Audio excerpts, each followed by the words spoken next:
much positive news, more still needs to be done. The report and the resolution stress the need to enhance the NATO innovation agenda by developing a more strategic planning approach and fostering an agile, innovative, and risk-tolerant mindset. This could be achieved through inter alia, sharing best practices across the NATO innovation community, and particularly by exploring financial tools, including seed money for startups, which can be used to exploit potential opportunities as part of a broader alliance-wide systemic approach to innovation. In order to achieve our goals toward enhanced defense innovation, it is essential that we are able to measure our progress on the way. In other words, it would be useful to have a quantifiable mechanism to measure defense innovation. It's very convenient that the OECD has developed the Oslo Manual, which intends to measure innovation. The resolution suggests that NATO could use the Oslo Manual as a baseline for a defense innovation yardstick. Last, but certainly not least, the resolution stresses that we need to leverage our intellectual capital and our researchers to the maximum effect. This is not yet the case. For instance, women continue to be underrepresented in science and technology fields, including in defense innovation. It's therefore not only natural, but long overdue that we actively create an environment to foster the immense potential of women scientists and innovators. We need to encourage them to get involved in defense innovation and to promote their participation in S&T activities across the board. I understand that there's also a need to attract and retain our youth so that the next generation chooses to be involved in defense-related innovation. Consequently, the resolution stresses this point. As NATO parliamentarians and national legislators, we are entrusted, all of us, with the important role of formulating our country's defense and finance policies.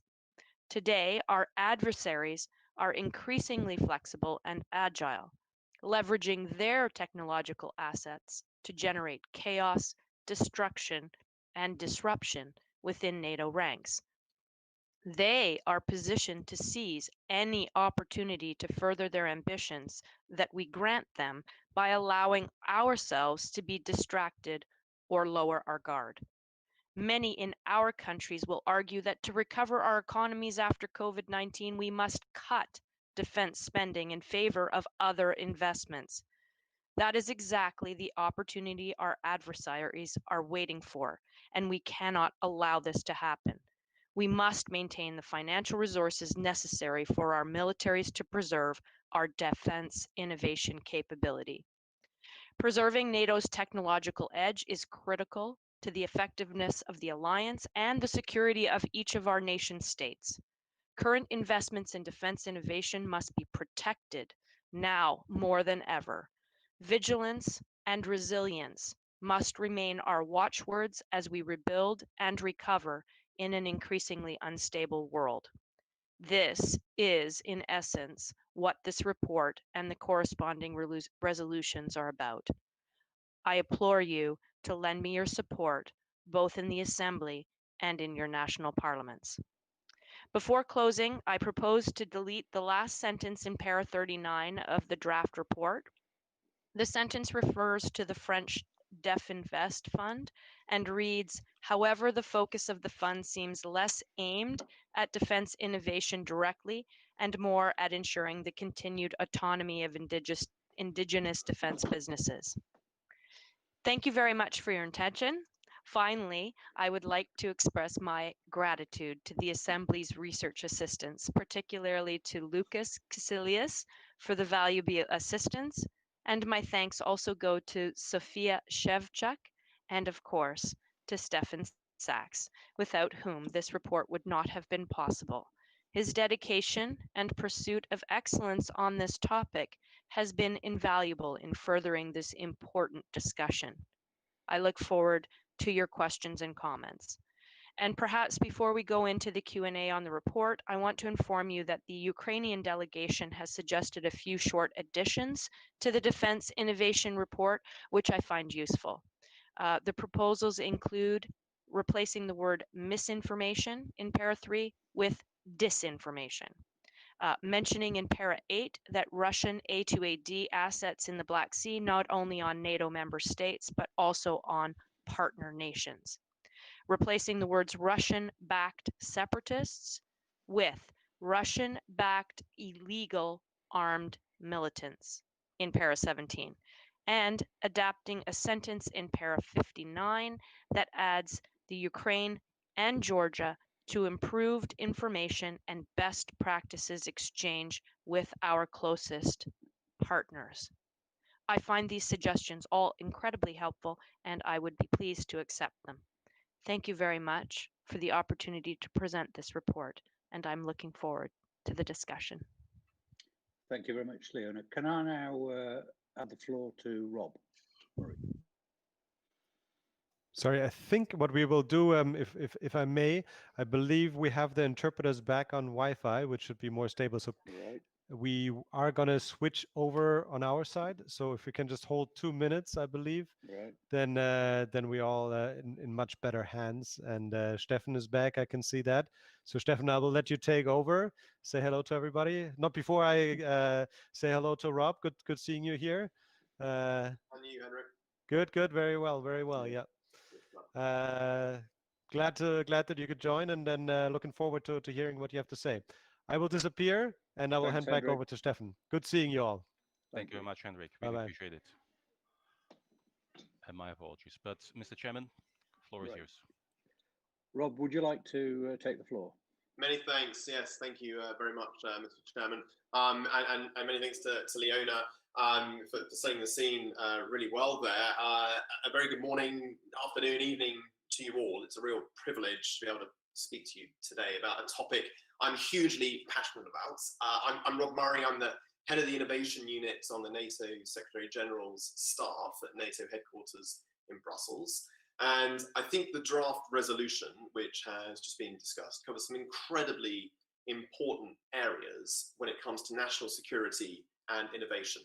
And I'd like to share a few thoughts with you all about some elements which I think are worthy of a bit further discussion. So I want to echo Leona's words that fundamentally, right now, the NATO alliance and our partners, we're in a technological adoption race rather than a technological development race. And when you look at the metrics of the NATO alliance in aggregate, so for example, the market capitalization on the value of tech firms, the number of Nobel Prize winners, the locations of the world's finest universities, the number of patents being applied and granted, all of those metrics tell us that in aggregate, NATO is in a really good place in terms of technological development for now. However, I do note that a lot of these metrics are not necessarily evenly distributed across the alliance. So right now, it is about adoption. It's about technological adoption. And as was mentioned in the resolution, it will not necessarily be those with the best technology who win this race, but those with the most agile bureaucracies and organizations. So with all of that in mind, I'd like to offer 4 short points for your consideration as we aim to become what I'll call technologically ready and adopt those technologies that are with us today. For me, this means that we must first get digital. And I would argue that too much of our data in our nations, when it comes to defense and national security, remains analog. And if we are to adopt these new cutting-edge technologies, which are often fed by data, then we need that data to be digitized. And we need to make sure it's not siloed in multiple parts of our organizations, whilst of course making sure it's protected and remains secure.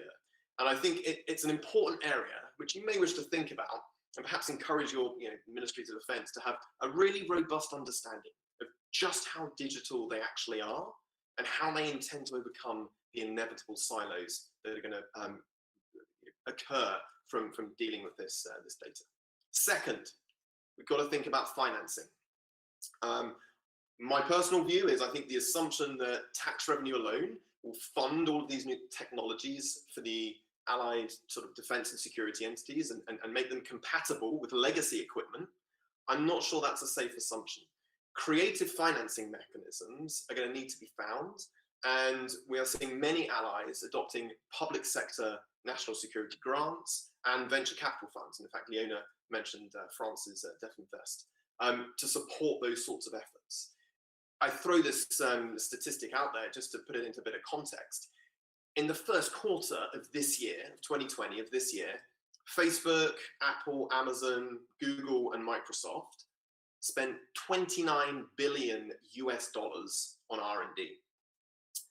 That's more than the entire 2020 NASA budget. And it's also an increase of 17% from the same time last year. So the way in which we finance this new sorts of technologies and the relationships we have with the private sector are going to be quite critical.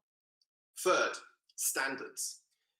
We need to make sure that we do not create an alliance of technology haves and have-nots. And so this means driving standards which inform interoperability and support our deterrence posture. I think I would argue, again, personally, that the 5G challenge, which we have seen, is a good example of when we take our eye off the ball when it comes to technical standards and their geopolitical impact. I would suggest that standards in these areas of technology and innovation are no longer topics for the technicians. They are now very much in the political arena. Finally, people. I think it may sound fairly obvious, and again, echoing Leona's words, but technology alone will not help us win the technological adoption race. We also need to make sure that we have people who are trained, who are educated, and understand how to use these technologies. You know, we don't need everybody to be a data scientist, but I think we do probably need people to understand and know how to leverage these new and emerging technologies. So from my perspective here at NATO, these are the sort of things which we're thinking about, and we're trying to encourage allies as best we can. And I would be delighted to have further discussion and any questions, Mr. Chairman, which may come up off the back of that. Thank you. Thank you very much, Rob. Stefan, can I just check, is translation working? From what we know here, yes, English, French is working, and the others, I guess, too.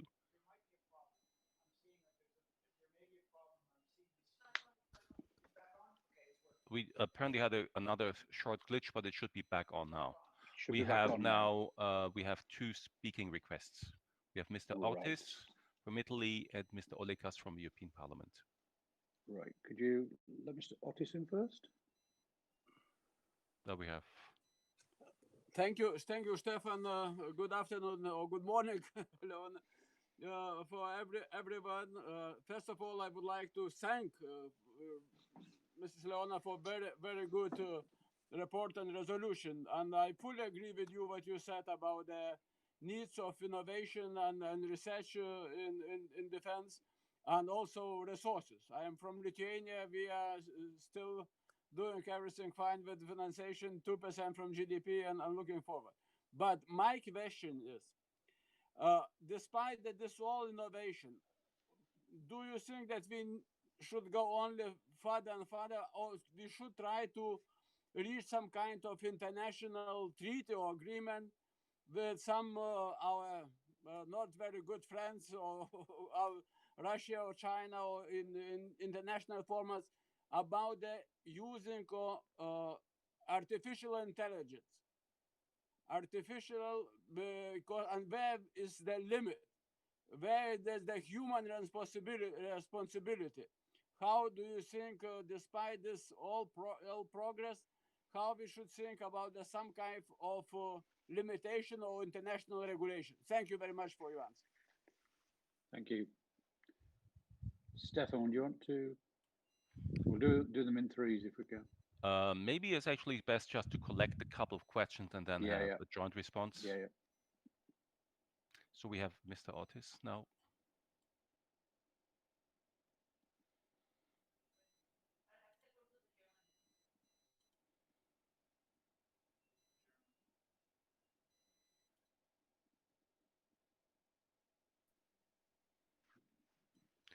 while we're waiting for Mr. Ortiz, maybe Mr. Brunner can come Carl, first. do you want to come in now, Carl?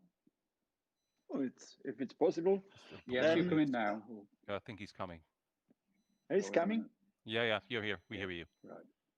You hear me? Okay, then I start. Thank you, thank you, Rob, and thank you, Leona, for the both presentations. I think both presentations have a result. We must do more in security. We must do more in policy.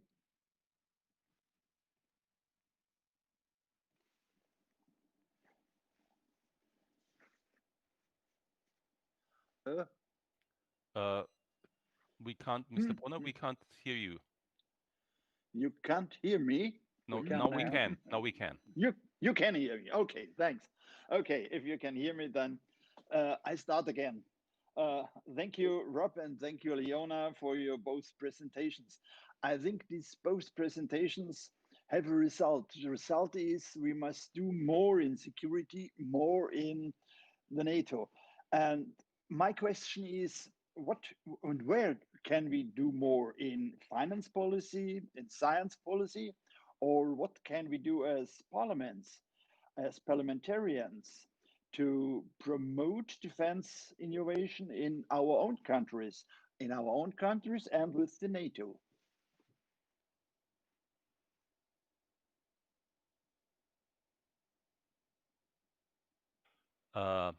As Mr. Ortiz is not on, I would suggest that maybe Leona and Rosemary could reply. Leona, can you take it first and then probably Rob? Absolutely. And I think it's an incredibly important question. But like with any technology, it always has the potential for good as well as harm. But I think I'd like to leverage Rob's point about standards. I think that we do need to have an important conversation and an urgent conversation around what our gates will be, what the standards would be, and how we're going to look at artificial intelligence. I think, secondly, we also have to ensure that we're not naive and that we recognize that our adversaries will not hold themselves to the same ethical and moral standards that we would in the liberal world order, and that their ambitions are quite in contrast to ours. So, one, we need standards. Two, we need to not be naive and recognize how these other things are going to work. Perhaps I can offer a couple of other points to that question with regards to artificial intelligence and how best to perhaps organize oneself. I think fundamentally, and this is picking up some of the threads Leona has laid out there, that the artificial intelligence, the usage of it, and so on and so forth, has to be based upon allied shared values. And so I think that is fundamental. And actually, I would suggest that the principles of responsible use and so on and so forth, I think they would be baked in, I suspect, to those shared values. In terms of an international sort of entity, forum, what have you, in terms to sort of deal with these things, I would suggest that they exist. The structures are already there. I think what is perhaps required a little bit more of, if I be so bold, is perhaps a little bit more coordination inside allies. And so what I'm specifically pointing at is, for example, in the United Nations, you have the International Telecommunications Union. And that is where an awful lot of artificial intelligence standards are determined. But I suspect that it's not always obvious who is the national representatives going to these sessions and how they're tied into broader national agendas. The other thing which I think is perhaps often overlooked with artificial intelligence, and it goes back actually to Leona's point with regards the benefit that a lot of these technologies, particularly AI, are going to bring to our societies, well beyond defense and security. And the point there is that we really want to be making sure that we have a strong understanding of how best to leverage this sort of technology. And it comes down to education as well. And so I think that, the values that are baked into there and using international organizations to make sure there's some degree of coordination and that sort of societies are comfortable with that. That's what's going to be quite critical to really get best use of these sorts of technologies. The final point, and I'll be quiet, is that we have to also, with algorithms particularly, we have to move away from black boxes. So we as human beings, we need to be able to understand what's going on inside those algorithms. We need to be moving to white boxes. So I think for the private sector, any private sector entities that tries to sell into governments black box algorithms, I think they're going to struggle in the future, to be honest. It has to be transparent, have to be accountable. We have to actually understand how decisions are made. And that will be more challenging as this technology advances, because it's not always the way the technology, just the way it's derived and the way it goes, doesn't always mean you can do that quite easily. So there's going to be some challenges there, but I do think in terms of international entities, we have them, they're there. Maybe there's just a need for a little bit more coordination. Thanks, Rob. Do we have Mr. Otis in now, Stefan? Yes, he's on screen, and he can actually go ahead now. And Right. after that, we Mr. also Otis, have would you this. like- Okay, thank you. I will talk in Italian, please.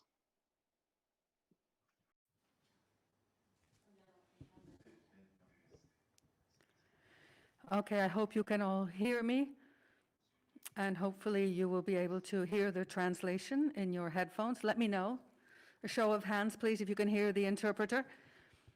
I wish to thank the speaker for the wonderful job done and for the focus, for focusing on an issue which is also deemed to be very important in Italy. Clearly, COVID has created many difficulties for all, but we're doing our best to cope.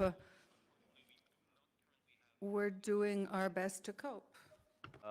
As we wait that this will be fixed. I am speaking on the English channel here. Are you sure you can't hear me? Sorry. Okay, can you hear me? This is the Italian interpreter on the English channel. Okay, wonderful. Okay, here I am. I've been translating. I'm sorry that you couldn't hear me. Okay.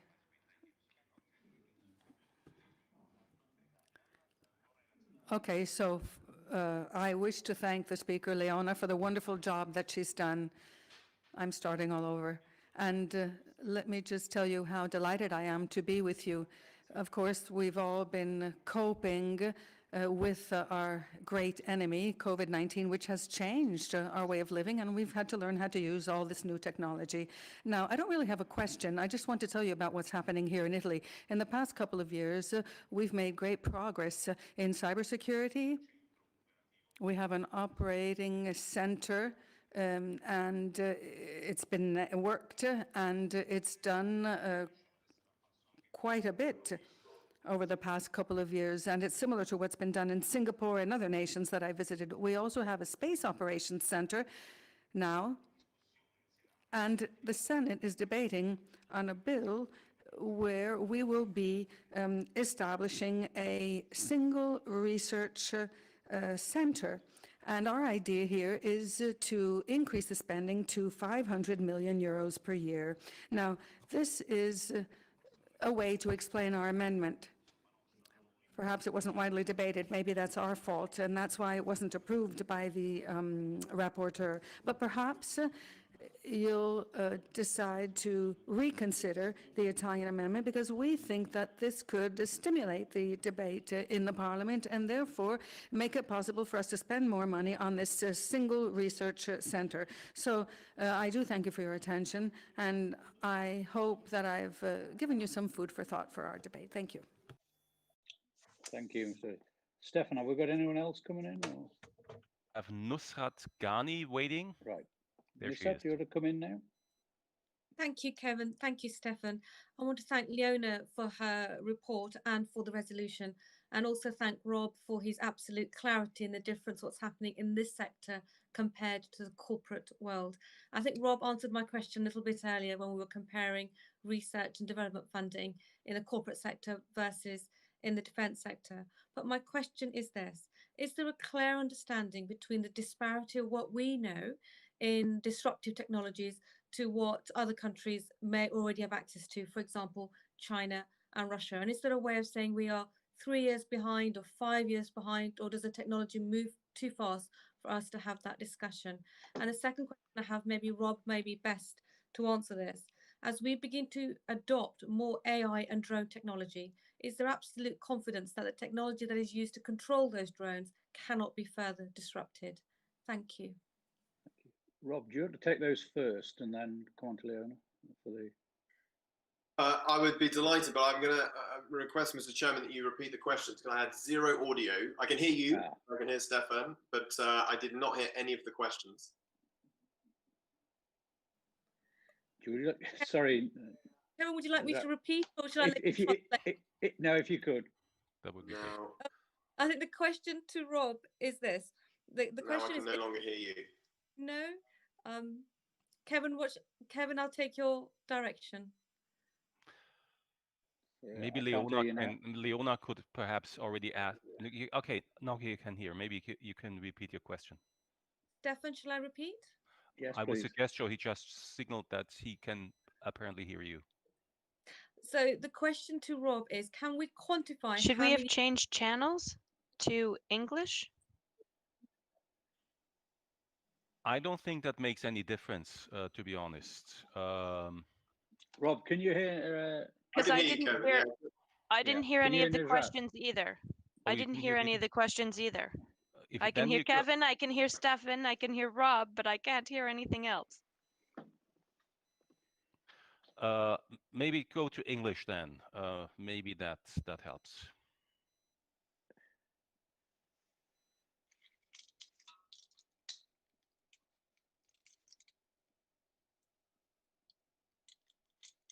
The other thing is just click on the refresh button, which is on the upper right, to the left of your name.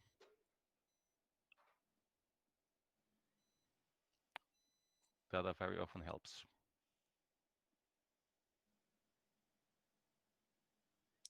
Stefan, shall I try again, or shall I wait for you? I think why don't you try it again? Okay. Rob, can you hear me? I don't think so. Oh. No, I can hear you, Stefan, and the chair and Leona. Perhaps if the questions be relayed, I'll be happy. I can take them on. We can take them on. Actually, the other thing you might do. Well, it's too complicated, perhaps, because what I can do is actually, why don't you just repeat it, and I actually then try to repeat it to you. Okay. The shorter version of the questions are this. The short version of the question. Okay. Clarity between what we've discovered in the report to what countries like China and Russia are doing in disruptive technologies. Are we 3, 4, 5 years behind, or is that not the way to map how we try and progress adopting new technologies? And my second question is, as we move forward in defense using drones, for example, what confidence do we have that there won't be technologies in place to disrupt how those drones are managed? An example of using new tech.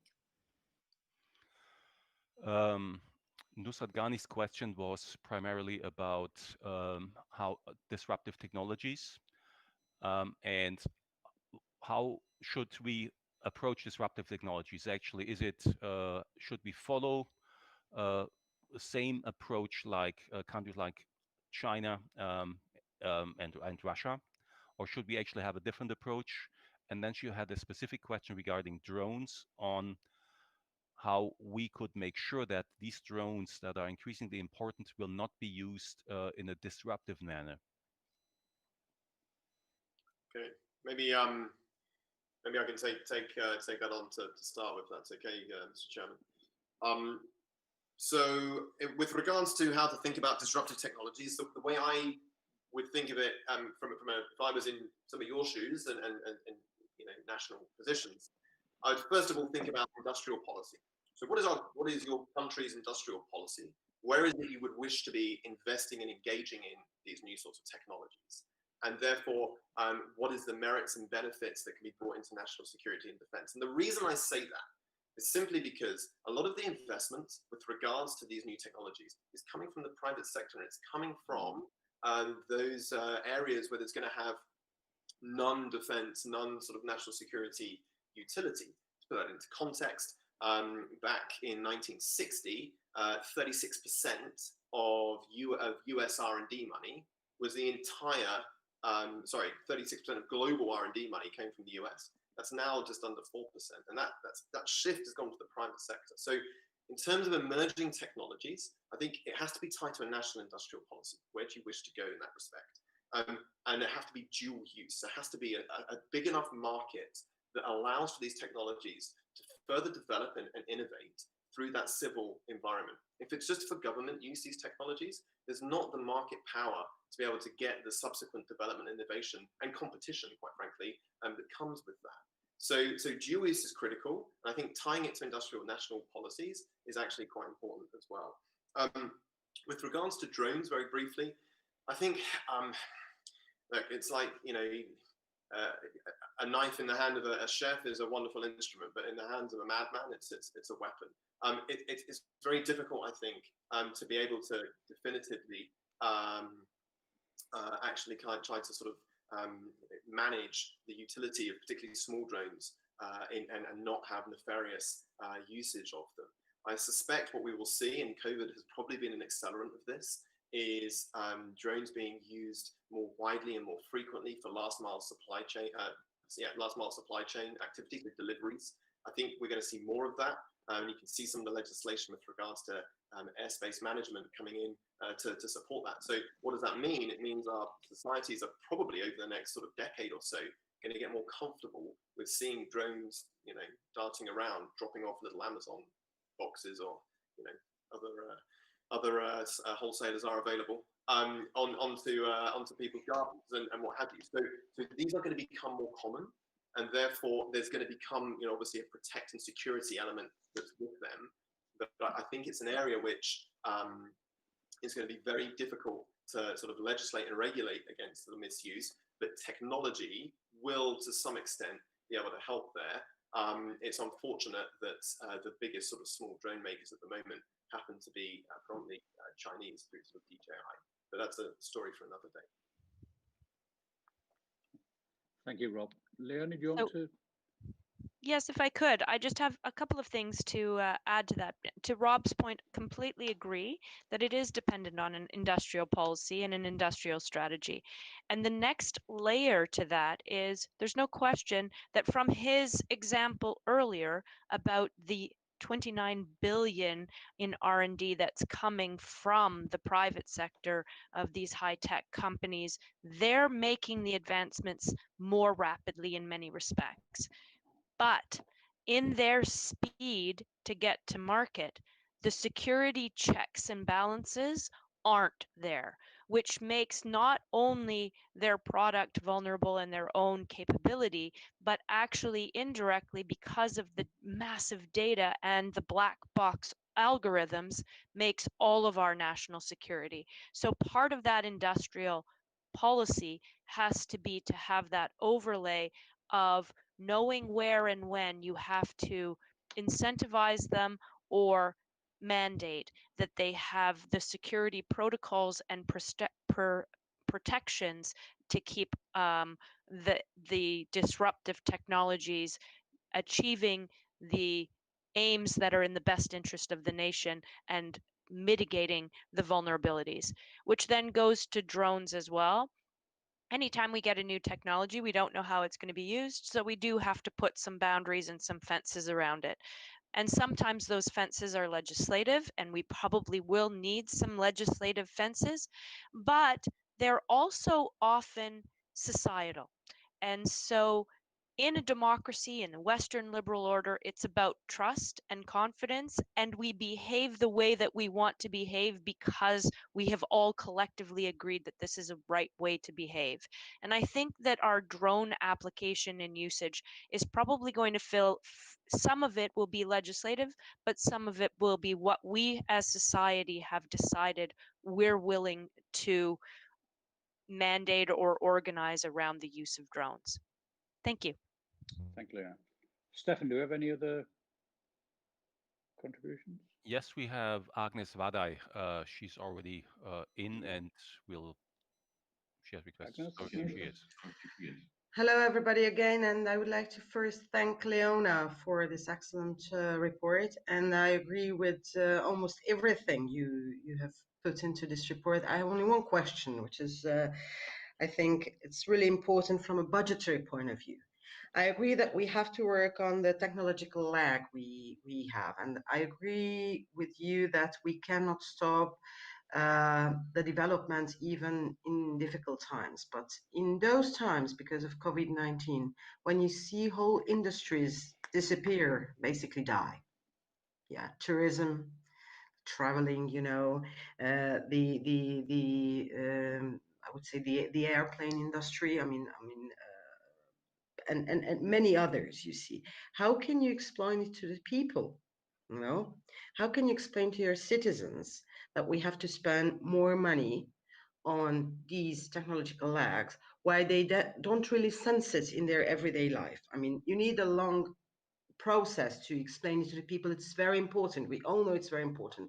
But maybe we should be thinking about a common strategy on telling the people how it is influencing their everyday life, not, you know, some kind of space thing or some kind of far things, but really very, you know, ordinary things, because otherwise we're going to face serious difficulties in our countries, because people are going to say, hey, we have to close down, we had to close down our restaurants, and you're spending money on some technological blah blah we don't even understand. Give money to the people. So I think we should be working on that as well, and we should somehow indicate that to the decision makers, to ministers and to prime ministers, that they have to work on this kind of communication strategy, and they have to have a content of this communication strategy so that people understand why we want to spend money on that, because that is going to cost a lot of money. This is one thing. Second, we have to think on doing a lot more together. I think it's very, very important. I mean, the alliance should be really an alliance in hard times, and cooperate and share knowledge, share the costs. And this way it's going to be much, much easier, because if you share the burdens and you explain it to the people, hey, we are not doing it on our own, but we are doing it together for your safety, then it's going to be much easier. Still, I believe that we have to have very thorough and deep strategy to explain it to the people everywhere in NATO countries why we are spending money on technological developments. Thank you very much, Leona. Thank you. Thank you, Agnes. Stefan, do we have anybody else coming in? I think Leona maybe and Rob wanted to reply to that. Reply to that, yeah. Leona, do you want to go first? Yes, please. That would be fantastic. That's an incredibly important question, and why I wanted to focus the report so much on all of us who understand the threats that our populations are under, to advocate as much as possible to not cut defense spending. I know that increasing defense spending may in fact be a bridge too far, but let's start with not cutting. So how do we communicate that? First of all, we have to do a better job of educating our citizens on what is under threat. With foreign influence operations, the threats to our democratic structures, the intellectual property theft, that an identity theft that is actually undermining our economic security as much as anything else.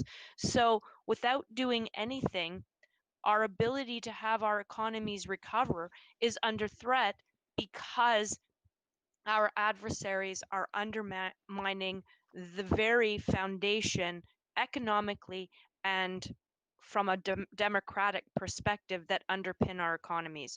So we won't be able to recover as effectively when we are having those core elements taken away from us. And to Rob's point, we need to be investing in digital, because what COVID has actually shown us is that the new knowledge economy is coming even more quickly, because we have collectively as a society been forced into it more quickly. So a small business that wasn't ordering online, that didn't have their payment structure on the internet, now does, which makes them vulnerable to theft and influence and manipulation of their data and stealing of their customers' identity, which they weren't before. So the impetus is even more now than it was before because we've been thrown in more quickly. Our recovery will depend even more on the digital environment, but we have to educate our citizens on why this information and this technology security matters, so that they know that it does hit them right at home in their own accounting or small business restaurant firm. Thank you. Leona. Rob, would you like to come in? Thanks, Mr. Chairman. Yeah, just a couple points. I think just to build on what Leona's just described there, which I think is very comprehensive. The risk of sounding like a slightly stuck record. For me, this is about national industrial policies, which are communicated by governments. And it is those investments into new technology areas which not only benefit society, and I think that gets to the crux of the question, is how can you explain to citizens the way in which sort of defense expenditure is being utilized. But actually, there is then a spin-off from that into defense for these technologies, and I think that is a very sort of acceptable way to think about this. But it requires a clear direction of travel as to where allied nations wish to go and where they wish to see those investments. And I would suggest that it's not necessarily about sharing the cost, as was noted in the question, it's about sharing the investment. And I think that the way we perhaps look at these things, it should be perhaps thought about in investment terms rather than just cost terms. So it's about industrial policy, it's about dual use utility of these technologies. What does that mean? It means usage for civil society and also for defense and security. And that way, that sort of, famous triumvirate of society, government, and the military becomes quite tight. But if there's no industrial policy, then it's going to be tough, I think, to be able to articulate that. Thanks, Rob. Stefan, do we have anyone else? No, there's nobody on the speakers list, so we can actually go to the vote on the report. So with that, can I thank both Leona and Rob for their contribution, also for the members of the committee that have asked questions. It's been a very enlightening session. I'm sure it's an area which Leona said is going to be more relevant to a lot of people post-COVID than it did before. But can I thank you both for your presentation? So can we now look right? So can we now go to the adoption of the reports as amended? So can we go, Stefan, the NATO? My colleagues have already started the vote, so you see below it's counting. And while we are waiting for the result of the vote, I would like to remind the committee members that the committee is invited to an online conference organized by the OECD on artificial intelligence, which takes place on 2nd of December. We have sent out the information about the event, and I think that should be very interesting, also in a way as a follow-up to this session here in this discussion.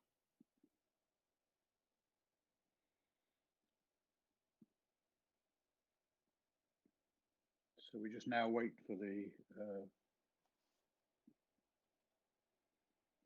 We already have 1 minute, so I think we can now close the vote. Right.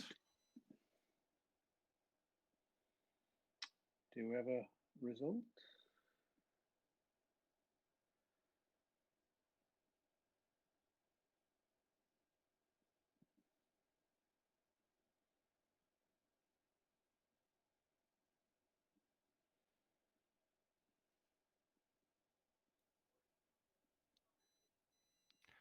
Sorry, I had my microphone off. So 17 votes, all in favor, no abstention, nobody against. Right. Can I thank colleagues for that?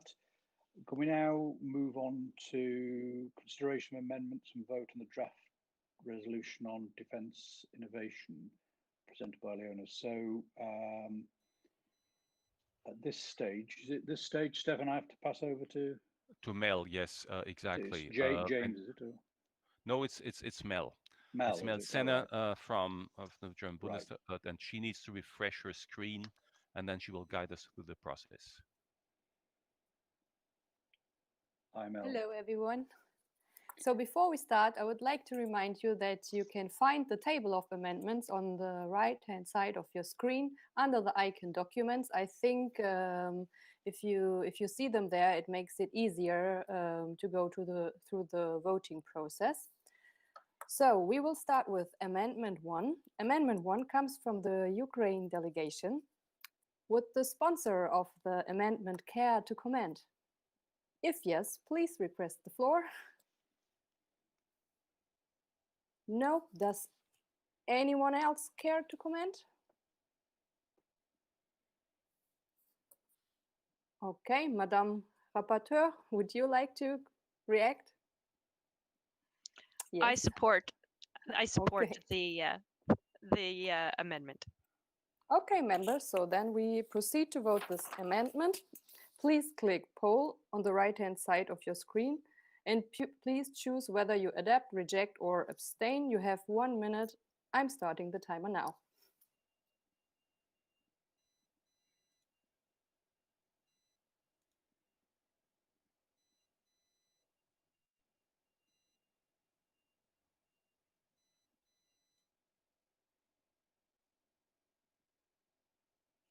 Again, if you have any troubles with the voting, you can let us know through the messaging.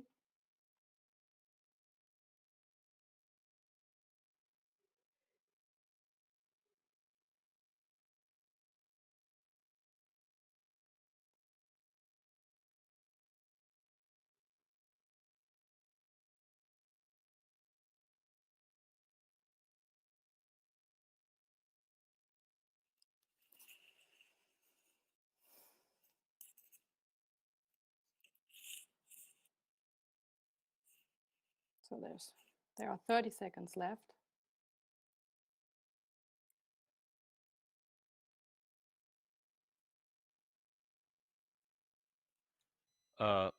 Yeah, I think we have now reached 1 minute. Okay, then we close the polls, and as soon as I get the results, I will read them. We have them. So we have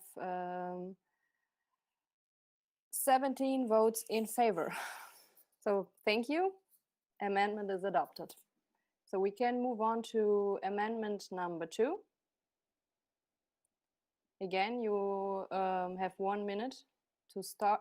Sorry. If anyone wants to take the floor on amendment number 2, as you also can see, from the Ukraine delegation. As you can see, actually, on the table that the rapporteur does not support this amendment. If you want to comment on that, you can do that, but it's already on the table anyway, so your choice. So if no one comments, I would say we start the poll. We have 1 minute. Starting the timer.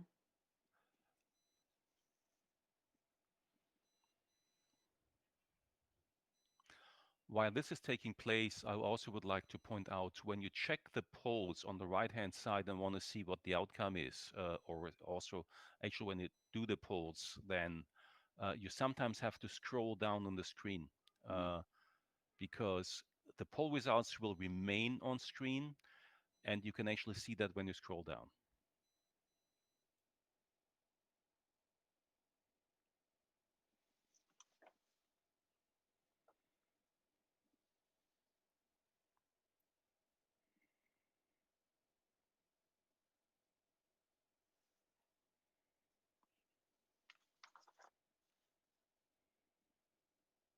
Okay, the official time has now just started, but I think the minute will be up soon.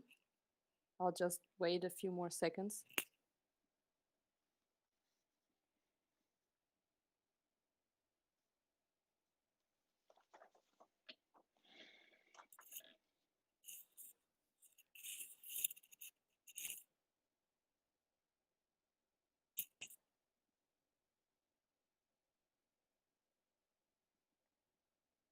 I think we can now close the polls.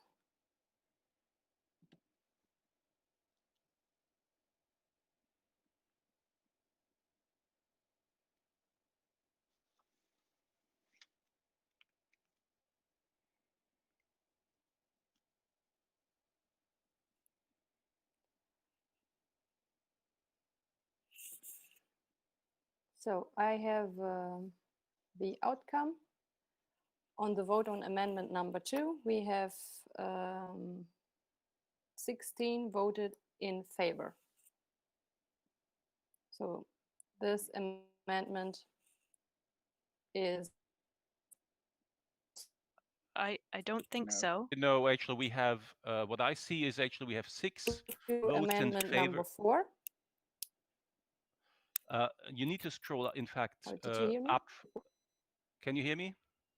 Mel, can you hear me? Yeah, I can hear you. Yeah, I hear you, Stefan. Okay, when you actually scroll up, you have V4, vote for. It says amendment 3, a resolution amendment for amendment number 2, what you just voted upon, the members just voted upon. Yes, I see. We have 16 votes. I'm so sorry, Stefan. I misread. No problem. So we have 6 in favor of the amendment, 8 against, 2 abstain. Yeah. So actually the amendment is rejected.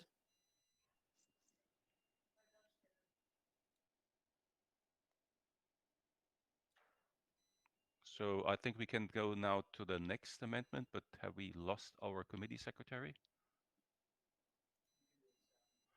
Okay. We have lost our committee secretary. I can just continue with that. So we now have a vote on amendment number 3. I start, it's already started, so you can vote now.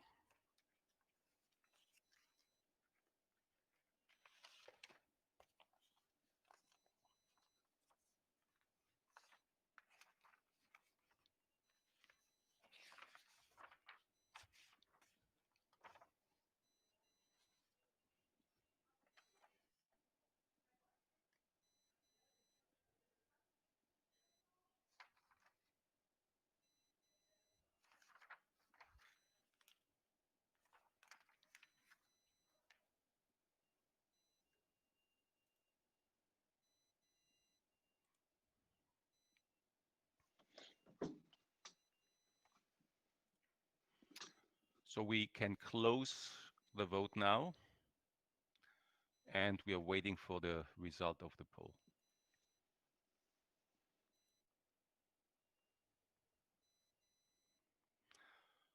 That was vote number 5 on the amendment number 3.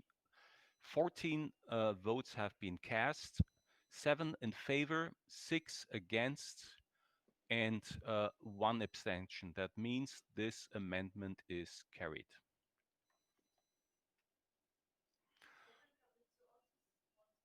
And we just see that Mr. Otis wants to take the floor. Mr. Otis, you're coming up. In Italian, please. Thank you very much for giving me the floor again. I just wish to remind all the participants from one parliamentarian to another that this is a very important amendment because we need it to stimulate the debate in the Senate. We're debating a bill now on research and development. So if you agree with the substance, the meaning of this amendment, I encourage you, I ask you please to vote in favor. Thank you.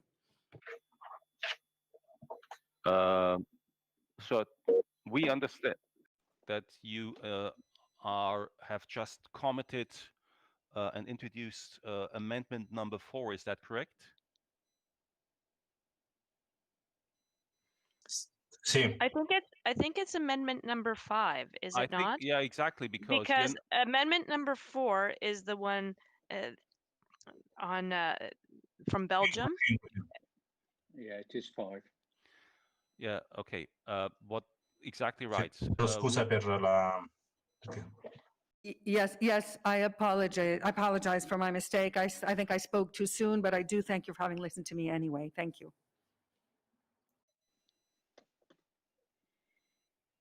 So I think we should actually now go again to amendment number 4.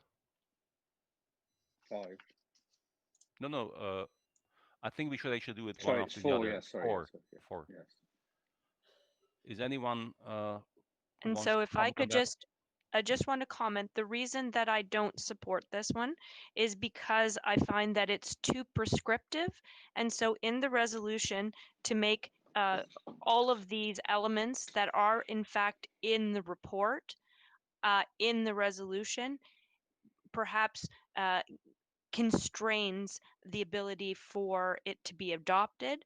And so in hopes that the resolutions will be adopted and acted on by NATO, I felt that putting this level of detail in the resolutions might jeopardize that. And that's why I don't support it. Thank you. Can we go to the vote, Stefan? We just started the voting process for amendment number 4.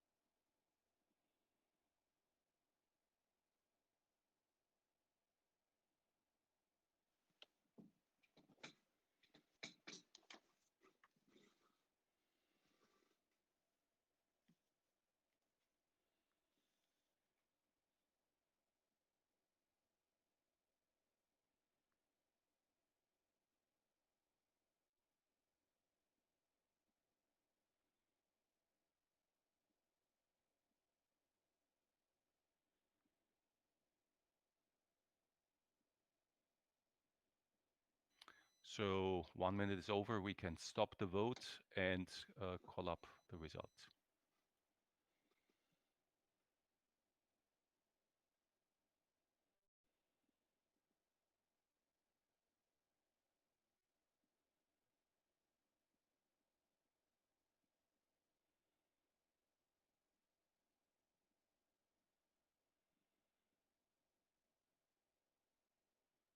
Stefan, you're on mute. I'm clicking too many times. Sorry. We had 18 votes, 6 in support, 10 against the amendment, and 2 abstentions. That means the amendment is not carried. Thank you. And now we're on to the last amendment, which is Mr. Otis, he had just spoken, unless he wants to add something, or unless Leona wants to comment on that. And if I could just quickly, while I appreciate the comments from Mr. Otis, and I think he's right, this is a very important aspect that we need to consider.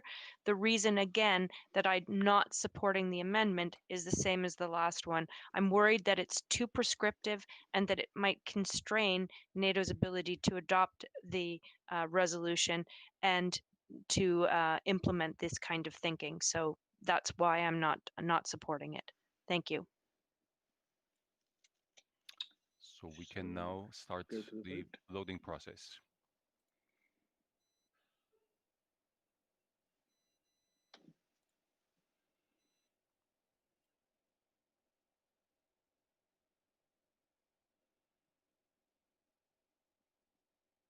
Sorry, the poll is not, there it is. Okay, now we can start the voting process.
So we can now close the vote, please.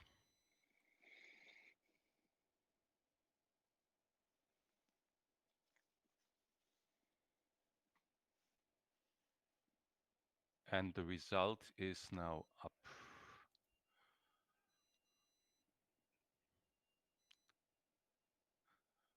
The vote on amendment number 5 is 16 votes have been cast, 4 in favor, 11 against, 1 abstention. So the amendment is not carried. Good. That concludes the amendment, Stefan, does it? You're right. Yes, it does. And now the committee needs to vote on the a resolution as amended. Amended. So can we set the poll up for that, Stefan? It's already started, so it's up. Right.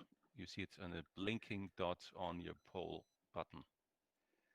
You're getting very quick, Stefan.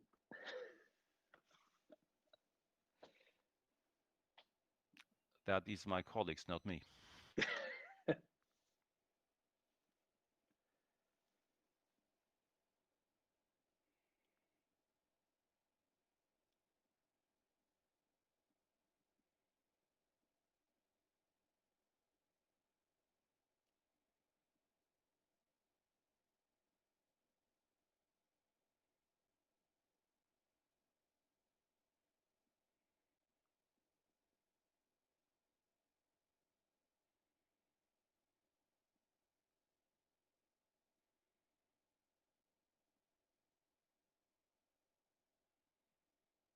I think we can now close the vote, please. Yeah.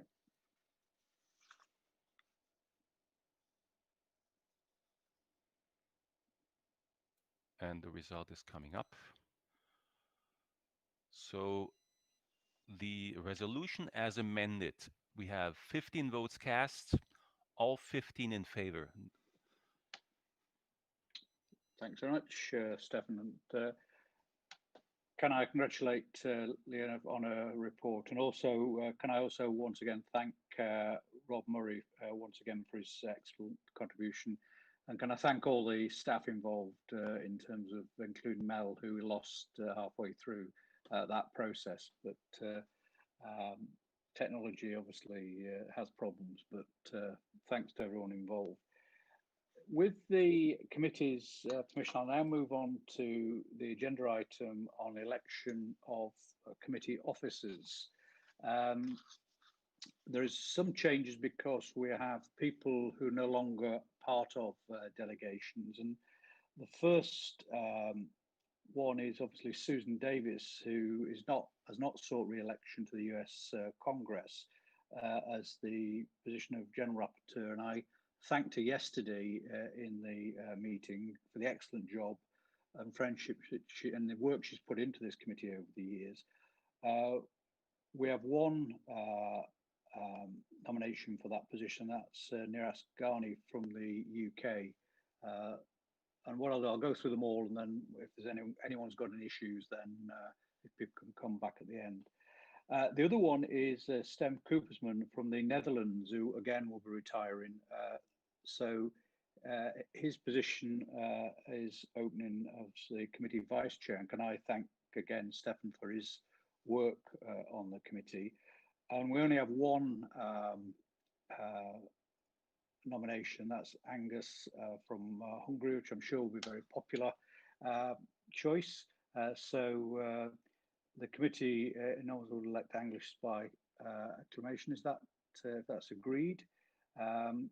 Unless anyone says otherwise.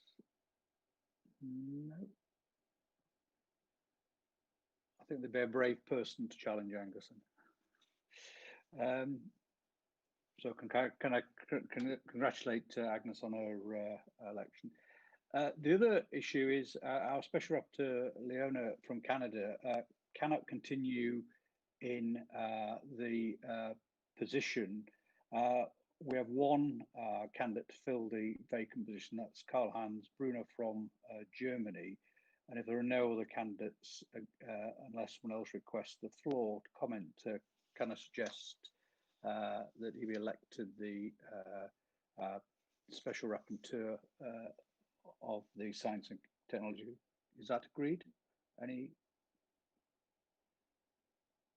Right, so can I congratulate Karl Hans on that? Can we now come on to the position of Chair of the Subcommittee on Technological Trends and Security? And there's a vacancy there, and we have one nomination, which is Philippe Michel Clausbras from France, who wishes to stand for that position. So again, unless anyone wants to comment, can we agree that?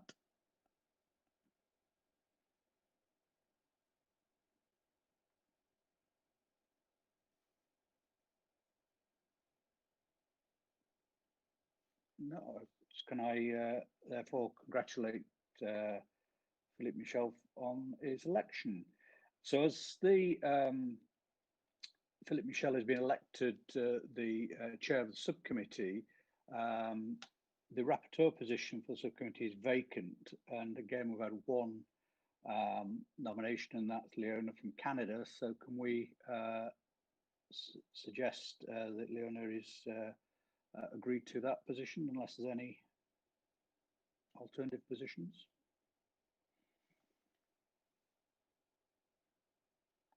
Can I congratulate Leona on that? I knew you wouldn't get away with that easy.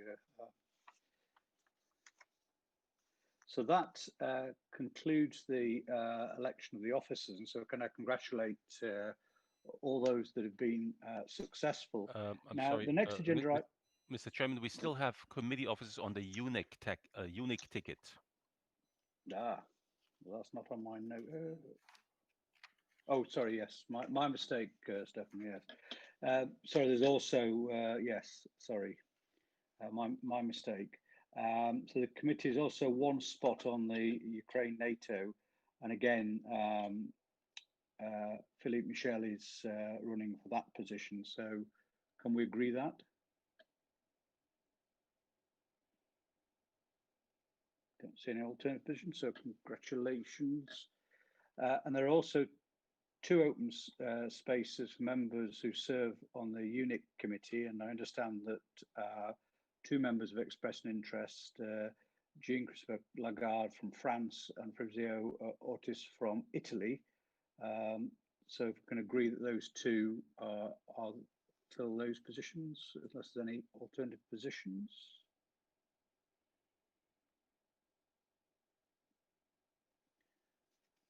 So I'll come to what I've just said, is congratulate all those that have been elected, and I look forward to working with everyone in the coming year. Now, the next agenda item was our future business, but we actually dealt with this yesterday. So I don't propose to go over it again unless there's anything that anyone wishes to raise that wasn't raised yesterday.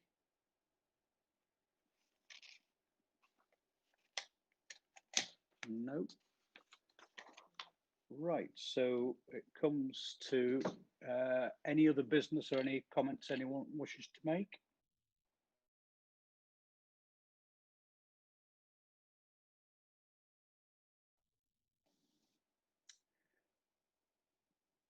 No, so can I say the date and time of the next meeting will take place at the spring session in Stockholm on the 14th to 17th of May 2021. And it will be hopefully very nice to meet in person.